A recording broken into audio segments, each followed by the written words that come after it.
Yollarını ezbere bildiğim bu şehirde kaybediyorum gençliğimi sessiz gecede. Aynalar bakıyor, tanımıyor yüzümü. Her adımda bırakıyorum izimi, gizimi. Köşe başında hayaller birer birer söner. Zaman geçmez, yalanlar hızla döner. Her köprüde geçmişim yankılanır içimde. Kaybolmuş bir çocuk var hala içimde. Gözlerim tabelalarda ismimi arar gibi. Rüyalarım kırık, umutlar paramparça biri. Sokak lambası yanar, gölgem uzar duvara.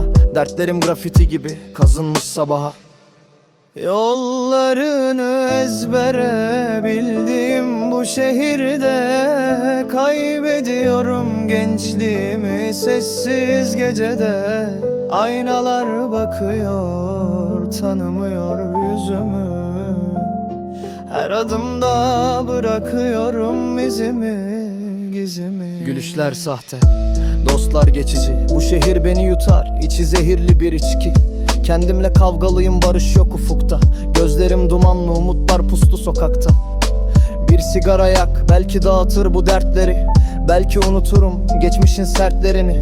Ama yok, bu şehir öğretmiş sabrı. Her adımda yeniden doğar yarınımın anısı.